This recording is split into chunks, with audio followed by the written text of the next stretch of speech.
So recording has started now. Thank you, Alex. So yeah, I think we can start, right, Alex? Yeah, we're ready?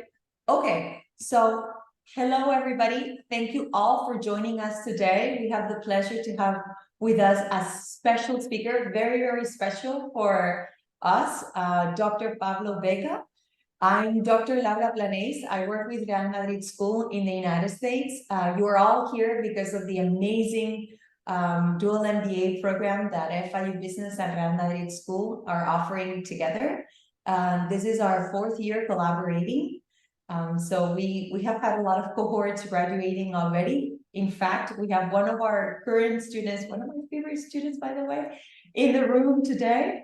So it's a great day because you will be able to ask a lot of questions to our expert, Dr. Pablo Vega, and also if you want, at the end of the call, we can have Sophia answer any question to those interested in the program, and she can talk about the Madrid experience, the courses at FIU and the courses at Real Madrid. Let me introduce you to Dr. Pablo Vega. Please, Pablo, feel free to say hello. Hello, everyone. Hope you guys are great. Very looking forward to having this meeting with all of you. Thank you so much. Here we also have Alex Candia, who is the recruiter at FIU. He's the one in charge of all the applications of the program. So Alex, please. Hey everyone, like she said, my name is Alex. If we do see your application come in, I will be speaking with you, so we'll be working closely. I'll speak again at the end of the presentation and go over the application and the admission requirements, so hold any of those questions till then. Thanks, Laura. Thank you. So this is the way we're going to work today. We're going to start with a video that summarizes a little bit the program that we're offering FIU Business and Real Madrid School together. It's a 2-minute video, very short, very interactive, very nice. And then we're going to start with the interview with Dr. Pablo Vega. I'm going to start introducing himself so you get to know a little bit all the things he has done throughout his career and what he's doing right now and his connection to Real Madrid Graduate School.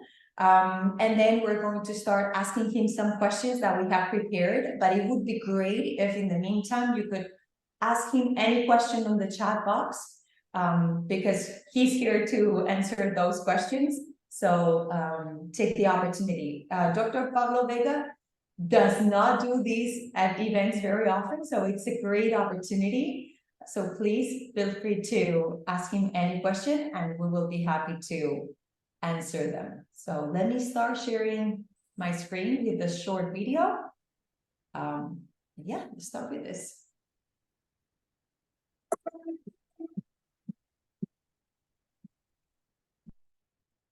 Hi, my name is Dashtri Mercedes. My name is Ana Hernandez. I was born in Cuba. My name is Alexander Viola. I'm from New York and part of the dual MBA program between FIU, Florida International University, and Real Madrid Graduate School.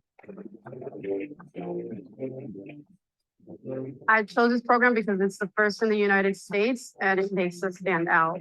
There's others that are, in sports management, but there's no other school than Real Madrid to get a sports management degree. For me, it was a win-win to get to come to Madrid, study in a university that would give me the experience from the European perspective and the American perspective. Universities in different countries that, partner. It's always an opportunity for people from both countries to have access to similar education and, share the values of both countries and their culture. And, a program such as Real Madrid, one of the best organizations in the world, who's going to say no to that, right? 2 weeks have been an incredible experience. It was awesome to get to meet these people that I watch on TV most of the time. Those 2 things were for me the top of the experience. But just the 2 weeks of White Week, we had a lot of great, conferences, with the opportunity to meet a bunch of people from around the world. And, I've had a great time so far. This program showed me that I can use my passion as a way of living and making money. This experience here has been really awesome, and what a great opportunity it was to come here. What makes the Real Madrid School amazing is that you get to see the back end of how it actually works with the team and the partnerships with everybody here.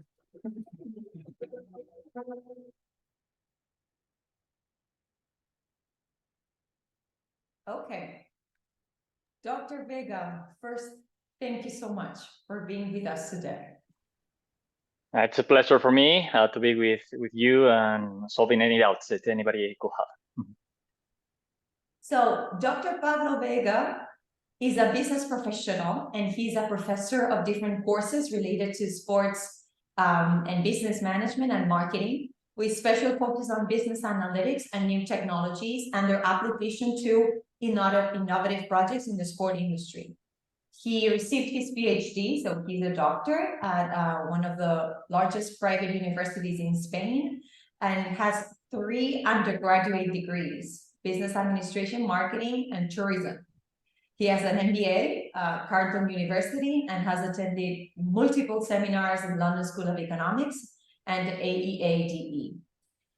Over the years, he has received scholarships from Fundación La Caixa, a very important bank in Spain, the government of Canada, and Fundación Caja Madrid, all of them contributing decisively to fulfill his academic path. His professional career in the private industry initiated in the late 90s, so we have a very experienced professional here.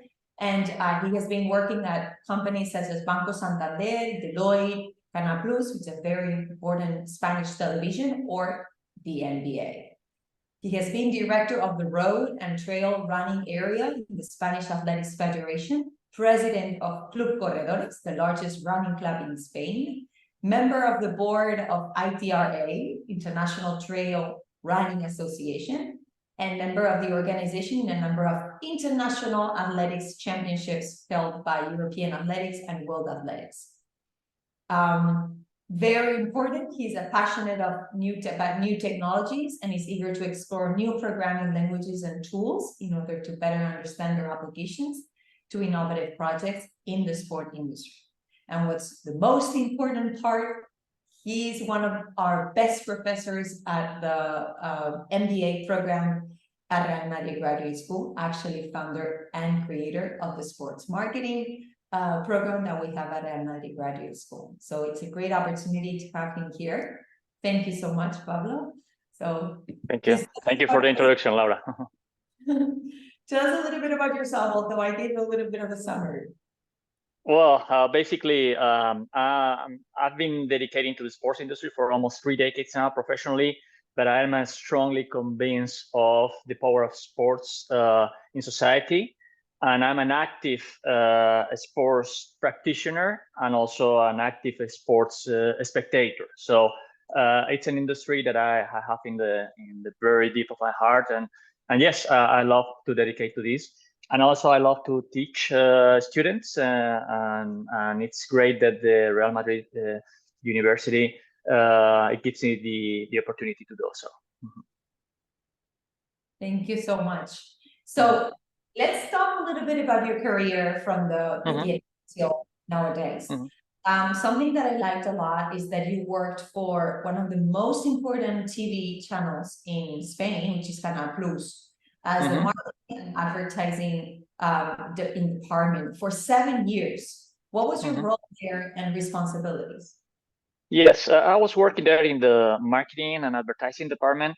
Basically, we had a huge challenge back then because in Spain, traditional television was free. It was free. It was open TV for everybody. But the first pay TV channel that we had in Spain was Canal Plus. Then was a platform with a number of channels, and we had to convince people they could have a better television, but we had to convince them that they will have to pay for that. So we needed to really put into value all the assets that we had, the best sports rights, the best agreements with big studios, Hollywood studios for movies, series, etc.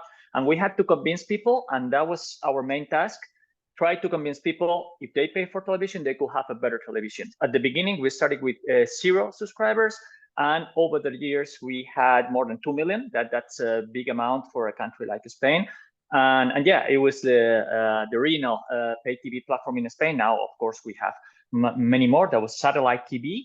But yeah, it was a great experience for me. And at the beginning of my career, I had this real challenge of, in this case, giving reasons for people to spend money in something that they were not used to. What a challenge. Yeah. Also, I like a lot that you were the business director of Spain for the NBA. Tell us a little bit about what you did at the NBA, please. Yes, that was a moment where the NBA in Europe was organized through their European headquarters that they had in Paris, and then they moved to London.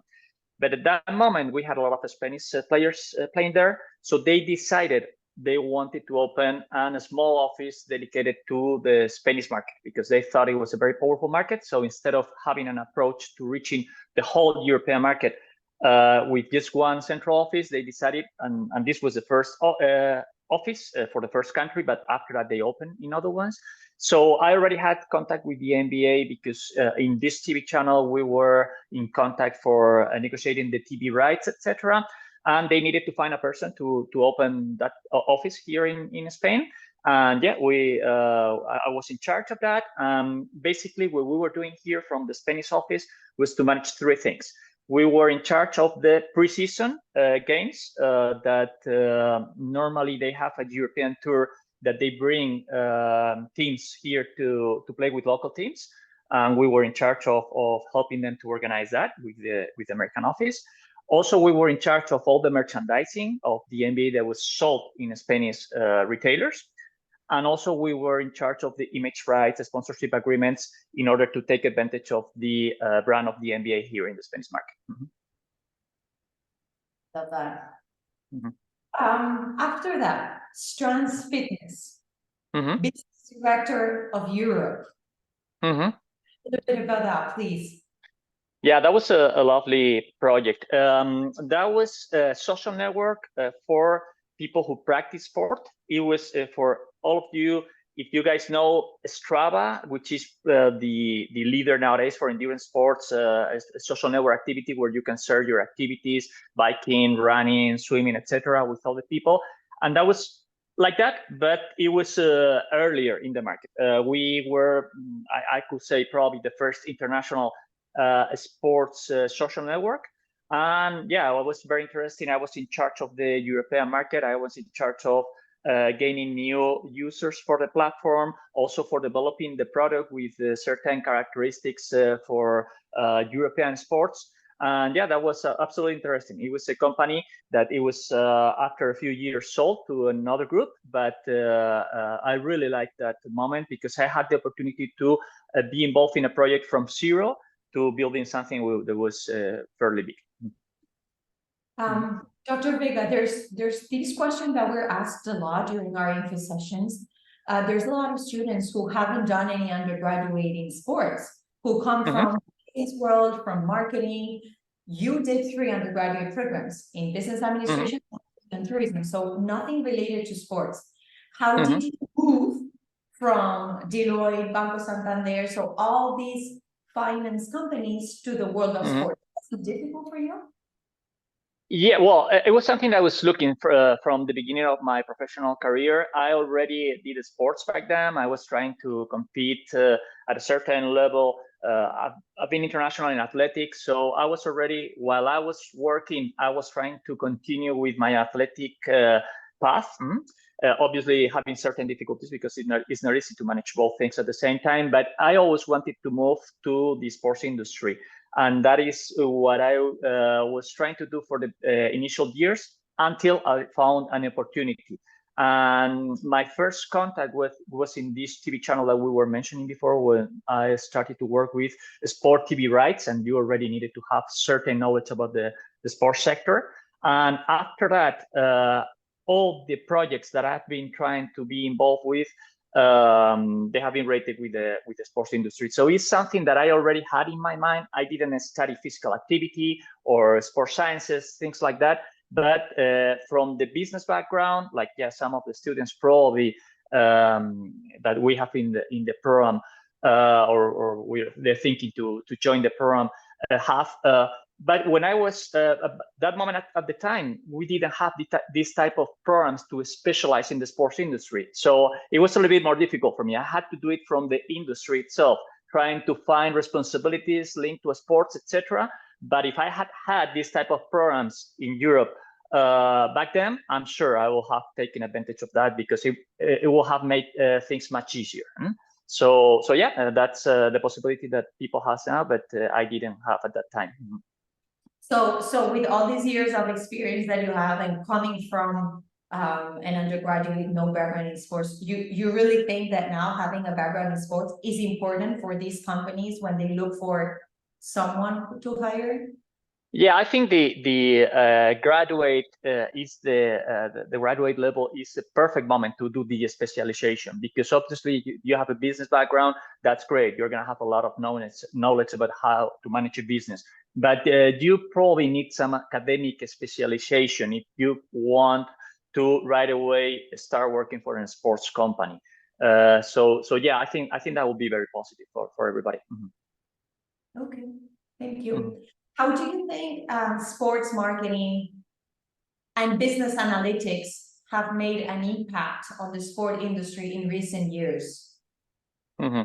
Well, a good thing about the sports industry is that it's very intensive in data. There's so much data, audiences, so much people accessing to social networks with the final intention of following sports celebrities, events, any type of sports companies.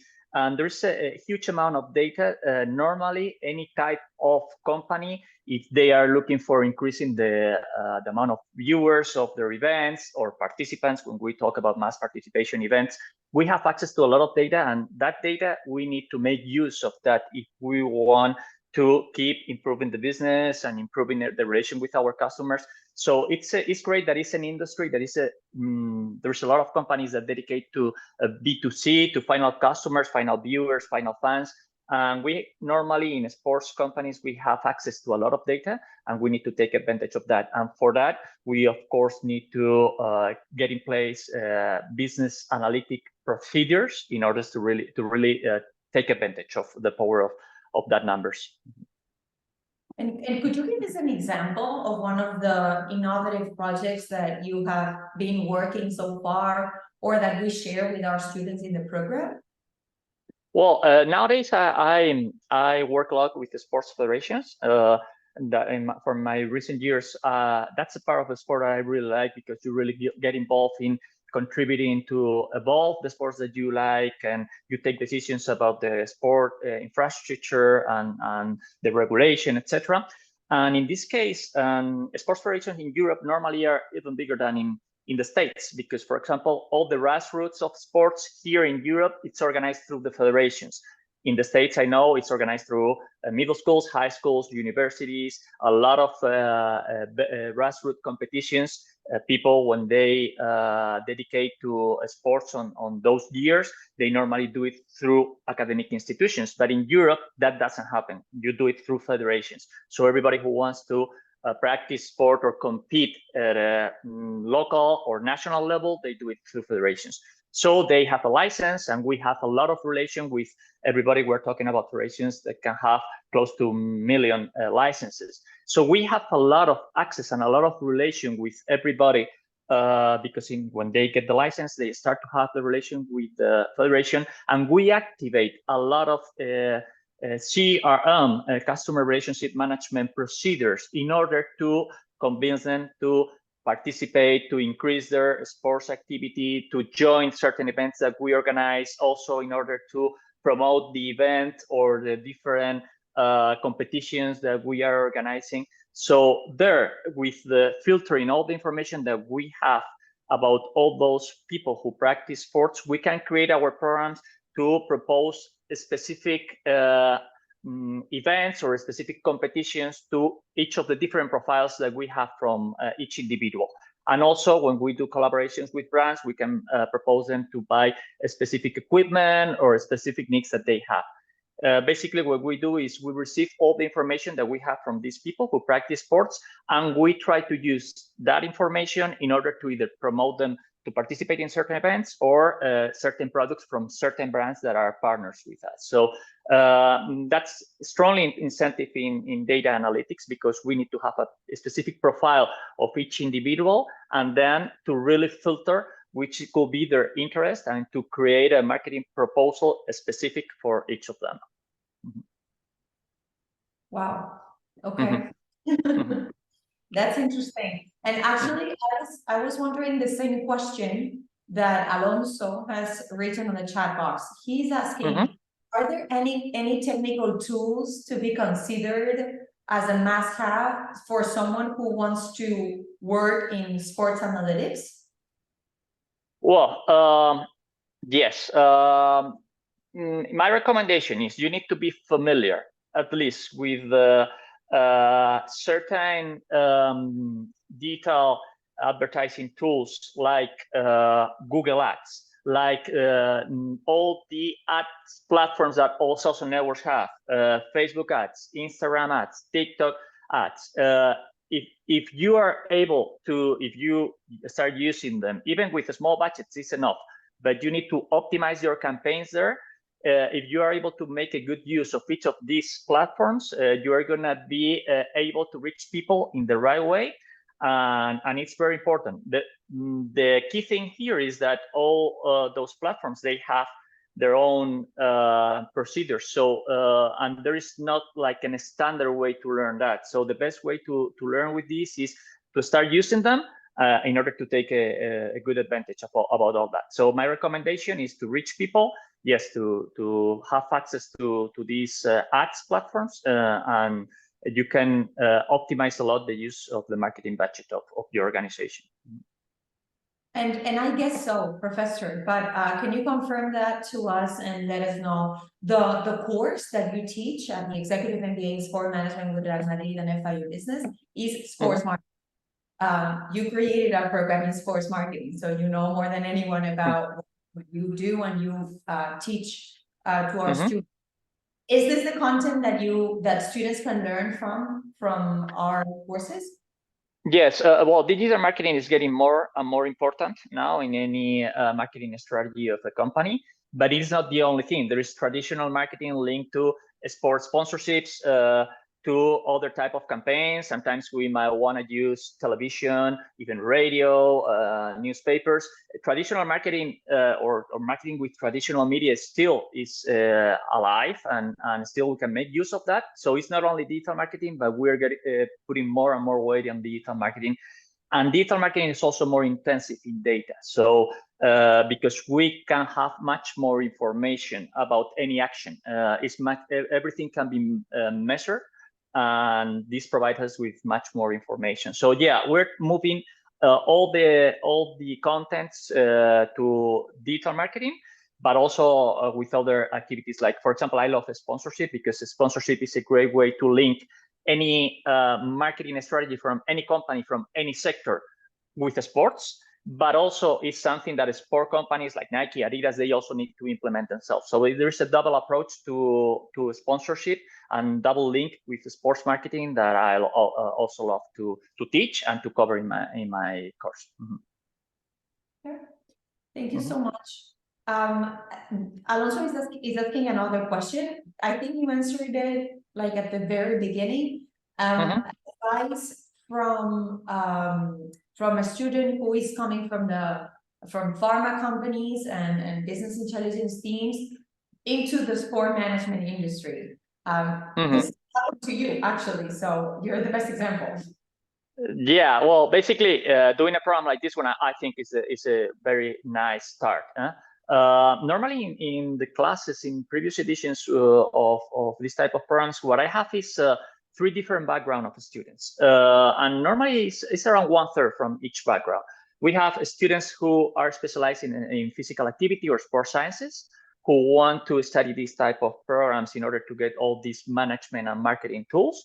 we have students from business and marketing background who wants to specialize in the sports industry, but we also have some people that has either finished their degrees or already is in the industry, but in other sectors like architectures, lawyers, people from other industries that they want to move to the sports industry, sports sector. I think with a program like this one, you have enough knowledge, and then the next step is to try to get into sports companies through either internships or directly with working with full responsibility there. But yeah, I think it's a great starting point for that.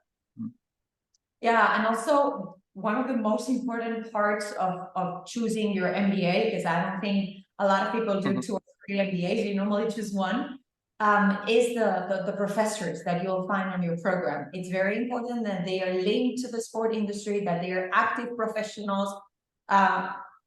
Being a doctor is very important. We're both, so we know how important that is.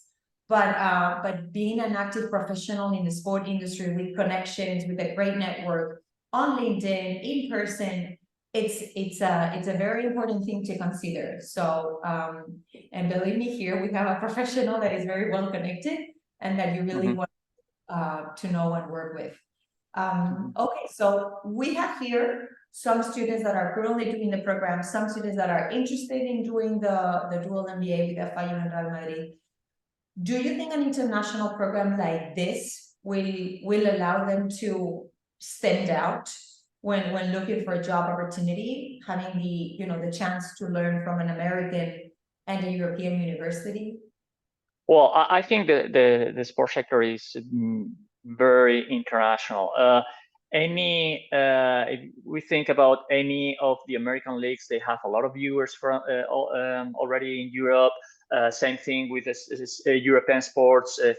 When we think about events like the Olympic Games, there is people from anywhere in the world. There is best practices that you can learn from sports that are having success in other territories that you can apply to your sport. The trends in physical activity or mass participation events are also international. So yes, my recommendation always for a sports professional is to have an international approach, either to in the future be open to work for international companies, or at least to monitor the international sector in order to identify what is having success in other territories in order to implement that in your local sport or your local league, local center, etc. So yeah, I think it's one of the most international industries because of that. Because something that is happening in the US, like the NBA, it can have a lot of viewers from any other part of the world, or a team that is based in Madrid, like Real Madrid, it has fans anywhere in the world. So this is making this industry specifically international. Yeah, we have a question by Marcus. I think it's more a personal question because asking your personal opinion. How do you think the movements, because you're mentioning now European, American markets affecting and influencing one to the other. So how do you think these movements like Messi in MLS and Ronaldo and a lot of important players going to Saudi Arabia impacts the European football market nowadays? Well, first of all, things like the Messi playing for Inter Miami is absolutely great. I mean, everybody's getting benefit of that.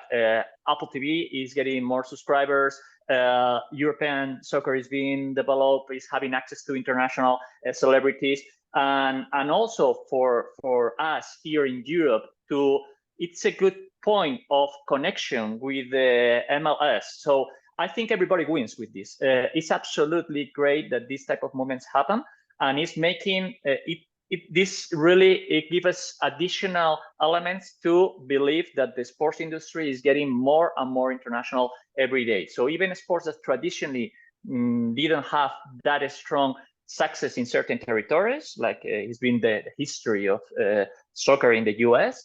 And now with these type of moments, things are growing a lot, and it's absolutely great. I really love it. And I think that's very positive for everybody, but also for the European sports market too. 100%. And as a sport marketing expert, I think this is a great study case. The moment Messi was hired and signed for Inter Miami, the number of social media followers on Inter Miami's Instagram. I think it was like more than 10 times from Yes. one day to another. And that for a digital marketing or sport marketing business analytics expert like you, what does that, how do you analyze all this data? How do you Well, work? you can. Well, first of all, we have audiences. If we talk about the spectator sport, the best element to analyze the success or if we are doing something positively is with measuring audiences. Good thing is nowadays with digital platforms, the measurement of audience is perfect.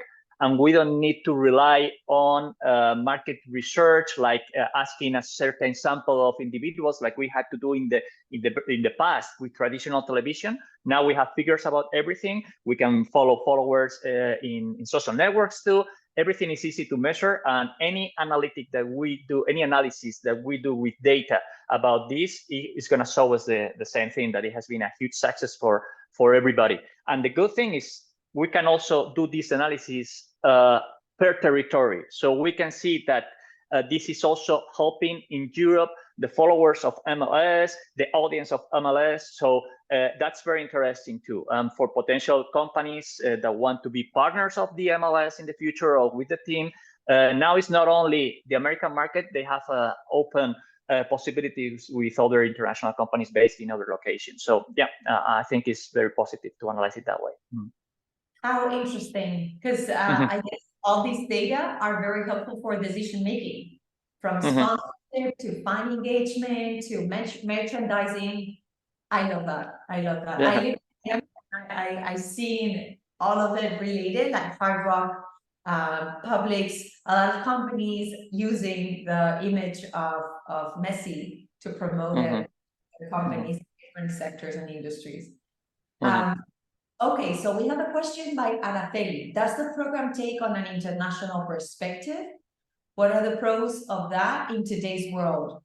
Professor, any idea on the content of the program that we offer? Yes, well, my class, for what I know, other classes from other professors, I think the whole program is internationally orientated. That's probably one of the most important elements of this program. We are pioneers of having international programs taught in English in Spain with international students. In Real Madrid Graduate School, for what I see is the percentage of Spanish students is fairly low. Most students are coming from any parts of the world.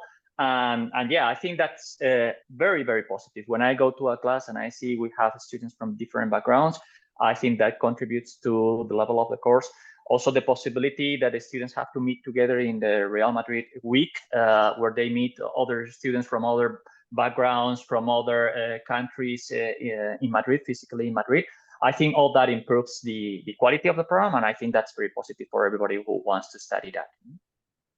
Yeah, it's great you're mentioning what we call Semana Blanca, Real Madrid's week or White Week in Spanish. I'm going to take advantage of this to ask Sophia. Sophia, let me introduce you all to Sophia. Sophia is one of our current students. Sophia, Dr. Vega, you know each other already because you're a student professor. And Sophia came to Madrid last May. She stayed 2 weeks with us. I was personally with her and experienced all the visits that we did. So there's something that we include in the program. It's part of the tuition fee, which is called Semana Blanca, White Week. We have a lot of Madridistas in the room for sure, so you know why we call it white, because of the color of our jersey. It's the 2-week period organized by Real Madrid for all our master students. It's a 2-week period composed of master classes by high-level executives in the sport industry, not only soccer, but sponsors, basketball, tennis, we have the Olympic Committee, and we also combine that with visits to the main sport venues in Madrid. Sophia, could you talk a little bit about that experience, please, and how that helped you connect with people in the sport industry? Hey, yeah, definitely. My Zoom was not working on the computer, but can you hear me well? Yes. Okay, perfect. So yes, thank you so much, Laura. And I didn't did this for this moment. I was really interested in connecting again with Professor Vega, because when I was in his marketing one class, it makes me like realize so many details, specifics of sports. Like if you think about it, when you try to buy a coffee, you know what you're expecting. You're expecting milk, you're expecting for it to be brown. But for sports, like we sell a product that you don't know. For example, if it's a spectator, you don't know who's gonna win. And then if you're a participant in the sport, you're not gonna know if you're gonna be able to participate. So it was something that I really appreciate. I wanted to keep talking about. And in regards of Semana Blanca or White Week, I was able to participate in May of this year, and I'm definitely organizing my schedule to go again next year. Something that it was like a highlight of it for me was the fact that my sport, it's karate, and is right now not even in the Olympics, but being able to talk with different entities of different backgrounds, of different sports, going from private clubs to member clubs to federations, in ranging from basketball to soccer to equitación. I don't even remember how to say it.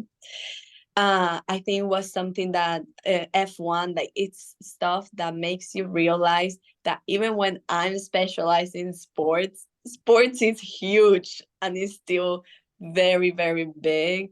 So making different connections, I feel is very important. And Semana Blanca was like perfect for it if you take advantage of it. If you stay talking always with the same people, you probably are not going to get the most out of it. But if you get out of your way, prepare yourself and kind of try to connect, you're definitely in the environment to connect.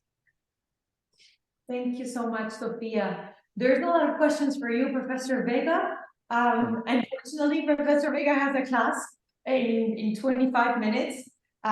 So you can connect with him on LinkedIn. I don't want everybody to start bombarding you, but you've become very popular. I can see a lot of questions. So please, all feel free to email us. We have a website where you can see the program information. Professor Vega is part of our faculty, and yeah, you will be able to meet him if you finally decide to take the program. Please feel free to connect with me on LinkedIn as well, with Professor Vega, with the rest of the people that have here included their email addresses. This is a very good starting point to make connections in the sport industry. I've seen there's a lot of people already in the sport industry, so great. Thank you so much for also introducing yourselves.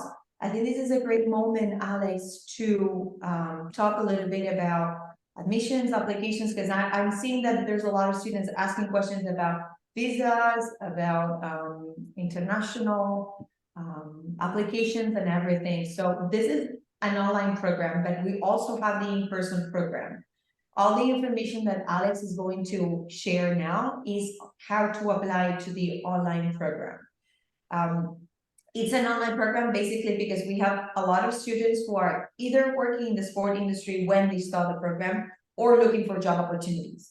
And as this is a 17 months program, what we want is that you have the chance to start working if you're offered a job opportunity and combine that with the MBA.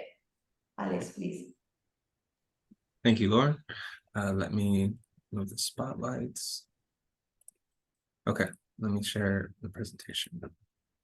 All right, everyone can see my screen? Cool. Yes. All right, so just to start off here, like Laura said, the typical format of this program is going to be fully online. You will be taking a range from between 2 to 3 courses at a time. They will be offered on Zoom, where you'll be able to tune in live.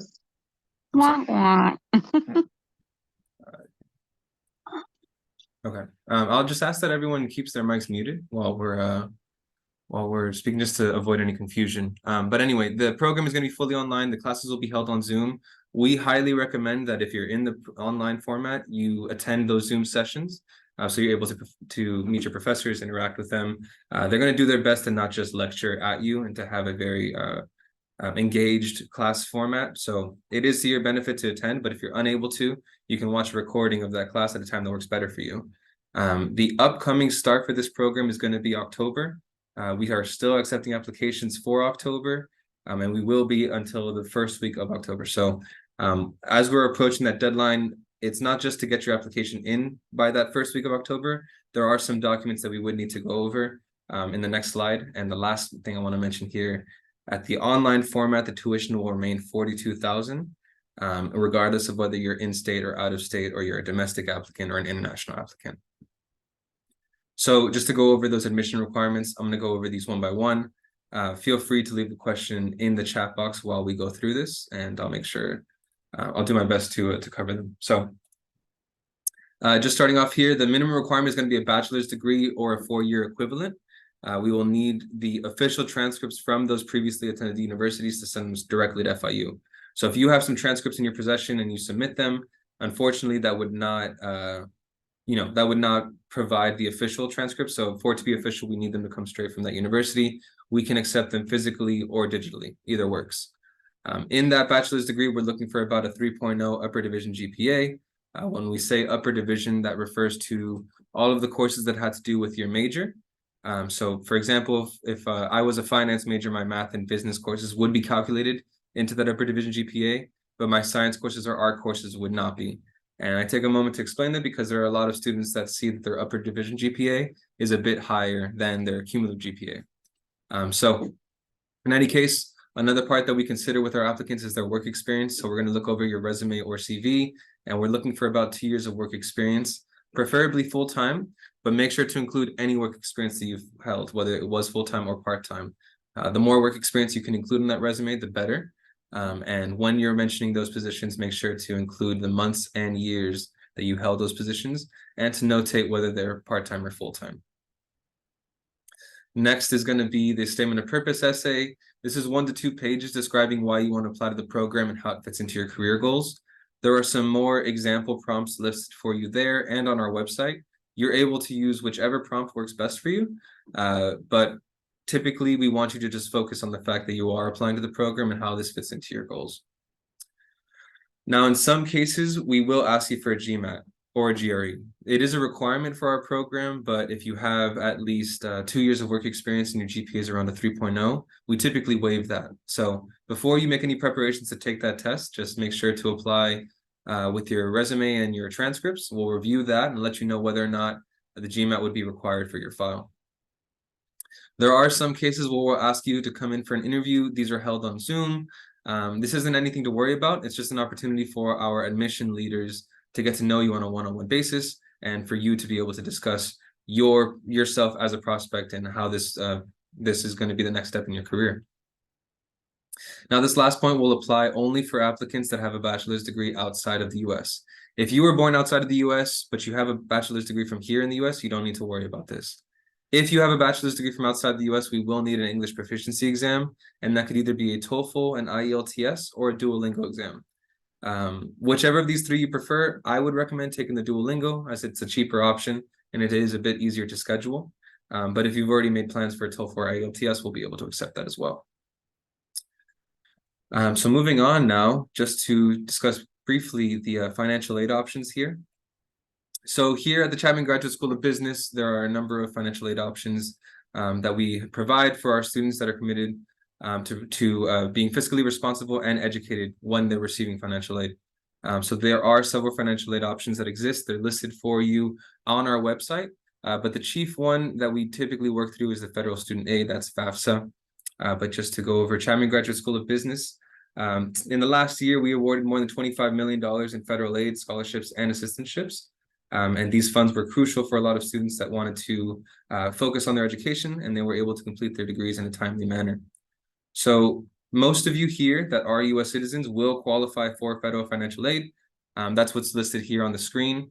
The important thing for you to know about this federal aid is that each semester you will be granted at least $10,000 in loans, and the difference between the cost of tuition at FIU and what you are granted in loans will be sufficient to cover the portion of tuition for the Universidad Europea, White Week, and the dual degree if you choose to do that option. So basically what you need to take away from this is that if you enroll in this program and you go for federal aid, you will have more than enough. You will be given extra money during the semesters that you have FIU courses. That extra money is your responsibility to hold on to pay for your classes at the Universidad Europea. So this is something I'm going to mention now. If you do apply, we'll make sure to mention it then. And as soon as you are admitted and going into the enrollment, we'll mention it again. So this won't be the last time you hear it. I just want to briefly mention it now so you're aware. And then, of course, as we move through the application, we'll be more than happy to explain it again. But these are the main points as far as the application goes. Like I said, we are accepting applications for October. I'm going to go ahead and copy and paste a link here. This link will send you directly to the application site. But if you are going to apply, just make sure to give me maybe another 20 or 30 minutes and I'll send you an email going over how to apply so you don't need to pay the application fee. And that's as a thank you all for joining today.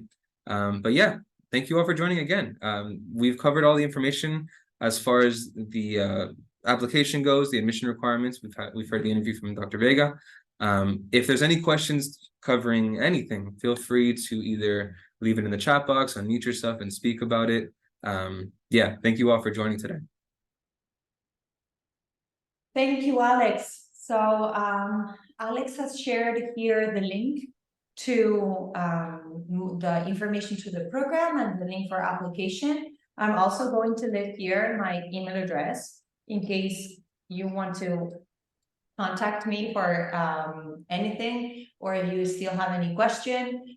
We organize specific info sessions to talk about the program with more details. Today we had Dr. Vega with us, so he was the main point of the session. But if you still need some further information or talk, have a one-on-one session or come to an info session, please don't hesitate to email me or get in touch with Alex, and we'll be happy to help you.